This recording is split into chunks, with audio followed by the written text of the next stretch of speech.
President Trump has ordered the Secretaries of Defense and Homeland Security to report on the justification for invoking the Insurrection Act by Sunday, April 20th, 2025. Around 10,000 troops are currently deployed to the southern border. Trump declared a national emergency there, citing threats from cartels, gangs, terrorists, and drugs. A strip of federal land along the border was transferred from the Interior Department to the Defense Department, allowing for detention of non-military personnel. Trump appointed Fox News host Pete Hegseth as Secretary of Defense and Kristi Noem as Secretary of Homeland Security. He also replaced the chairman of the Joint Chiefs of Staff with a CPAC favorite and fired the top JAGs from the Army, Navy, and Air Force. The Secretary of the Army is now acting head of the ATF. Invoking the Insurrection Act allows the President to deploy the military domestically to enforce laws, bypassing the Posse Comitatus Act. This grants significant power to the President, raising concerns about potential abuse and the erosion of civil liberties. While troops must still respect constitutional rights, the President alone decides when they are needed without requiring governor's consent.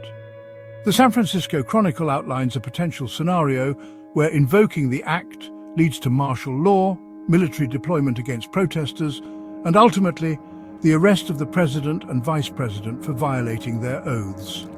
This scenario, while hypothetical, highlights the potential for a constitutional crisis and the uncertain path back to civilian government. The Insurrection Act has been invoked 30 times in U.S. history. The last time was in 1992 during the Los Angeles riots following the Rodney King verdict. Invoking the Insurrection Act is not the same as declaring martial law, though it can lead to it in extreme cases like the hypothetical scenario described.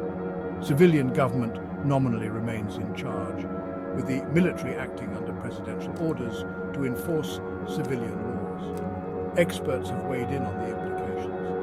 Reza Brooks from Marquette University notes that the act would allow the military to apprehend migrants or clear streets of protesters.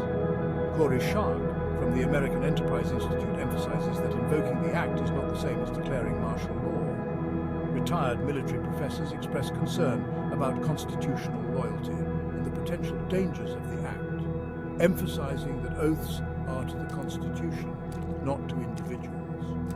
The executive order demanding the report was signed on Trump's inauguration day, with the goal of achieving complete operational control of the border. This information is current as of April 22nd, 2025, and compiles information from the San Francisco Chronicle, Task and Purpose, and the War Horse articles provided. It is important to note that the situation is developing, and further events may change the context and implications of these actions. Please like, comment, and subscribe for more, and check out my YouTube short series, Trump Power Moves: What's Happening in 2025.